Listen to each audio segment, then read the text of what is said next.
Halo orang-orang sekalian, kita ketemu lagi di Ngehamtam edisi kemerdekaan, tepatnya di kemerdekaan Republik Indonesia yang ke-76 tahun.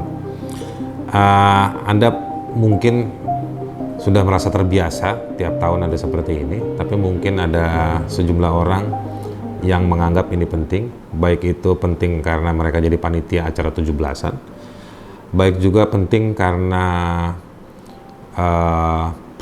mungkin banyak hadiah kalau ikut perlombaan, atau mungkin juga ini penting buat para orang-orang yang suka manggung. Ini momentum hari kemerdekaan menjadi tempat buat mereka untuk muncul, menunjukkan nasionalismenya. Saya ingat kata-kata Gandhi bahwa yang namanya nasionalisme dia harus berisi juga dengan unsur kemanusiaan dan juga keadilan. Kita harus bangga sebagai orang Indonesia, akan tetapi sebagai orang Indonesia, kebanggaan itu harus diisi dengan menguji apakah kemerdekaan kita 76 tahun itu sudah membawa kita sebagai bangsa pada satu titik kemajuan tertentu. Saya orang yang bekerja, belajar, dan masih belajar soal hak asasi manusia. Ada satu prinsip dalam hak asasi manusia yang disebut dengan progresivitas. Artinya kemajuan. Kemajuan yang dari waktu ke waktu semakin maju dan semakin maju. Hak asasi manusia, dia mengingatkan bahwa setiap manusia itu memiliki hak atau sejumlah kebutuhan untuk hidupnya. Dan dalam konsep bernegara, dalam konsep republik, para warga secara bersama-sama hidup dalam satu komunitas yang disebut negara.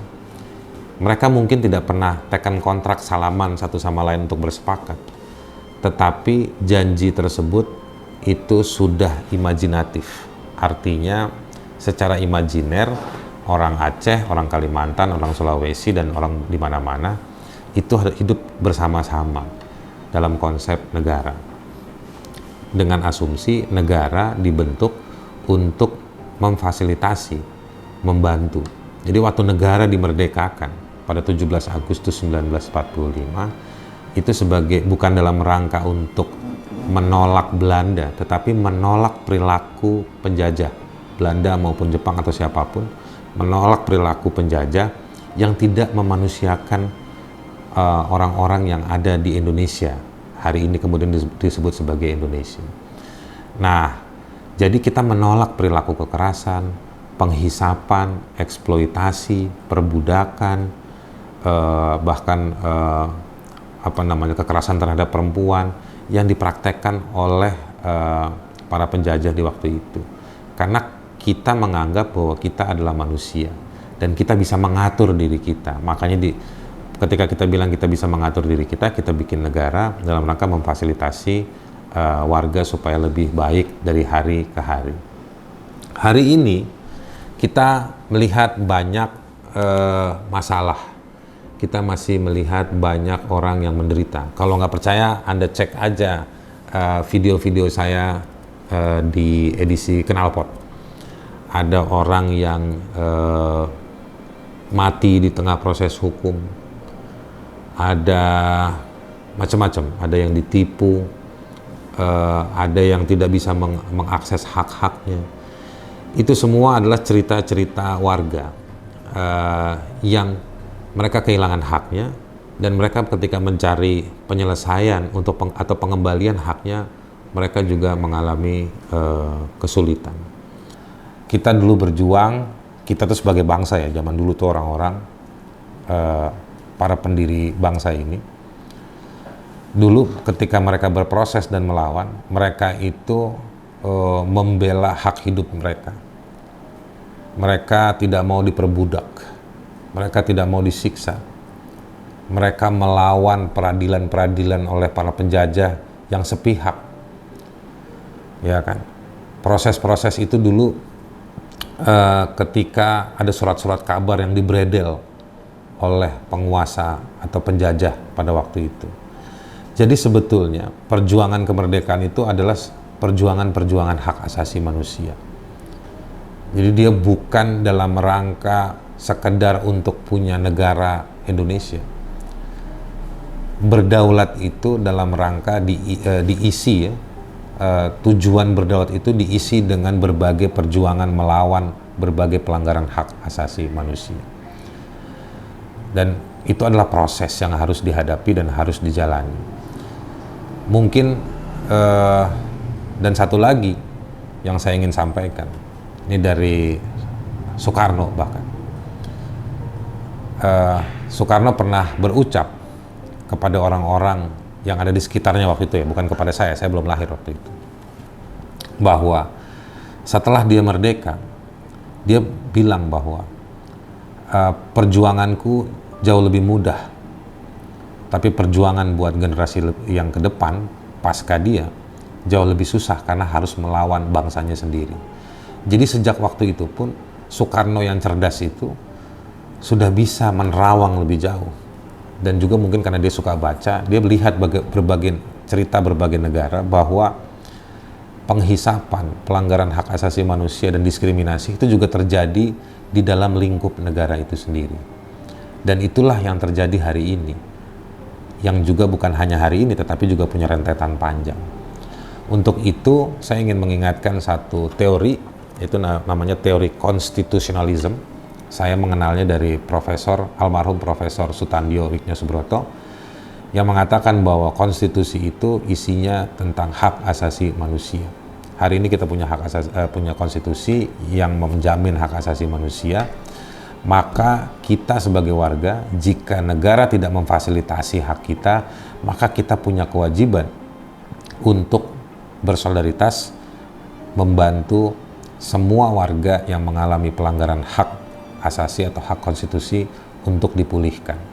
Jika ada penguasa, pemerintah yang tidak memulihkan hak-hak kita, maka kita tidak boleh takut.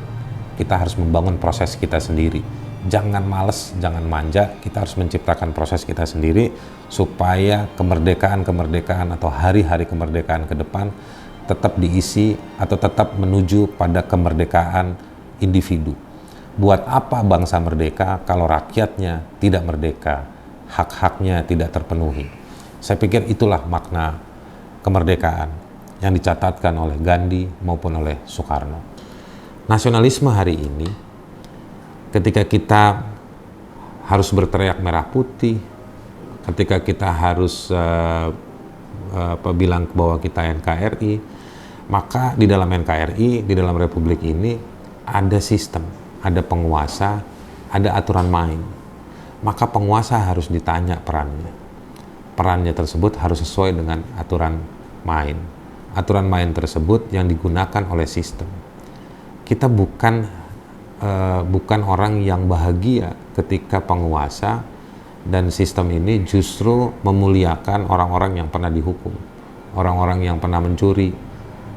Kita bukan memakai sistem ini atau idiom-idiom merah putih untuk menutupi kejahatan, kekerasan, diskriminasi terhadap orang Papua. Kita minta Papua tidak boleh merdeka, tapi di dalam kesatu paduan kita sebagai Indonesia, orang Papua nggak dikasih hak. Orangnya dipukul, tapi sumber daya alamnya dikeruk. Yang menikmati hanya kelompok-kelompok elit, baik elit di Papua maupun elit yang ada di Jakarta.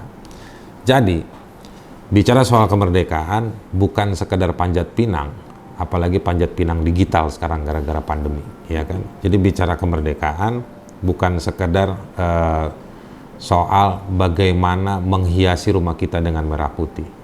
Bicara kemerdekaan harusnya menjadi momentum apakah kemerdekaan yang kita punya hari ini itu sudah memerdekakan manusia, memerdekakan warga, atau hanya makin memerdekakan para penguasa.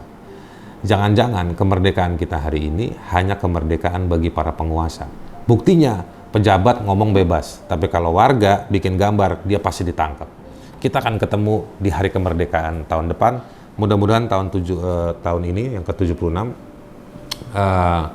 kita tidak terlelap oleh warna dan pekik-pekik dari para penguasa, dan ancaman kalau Anda tidak ikut pekik maka Anda akan dipidanakan.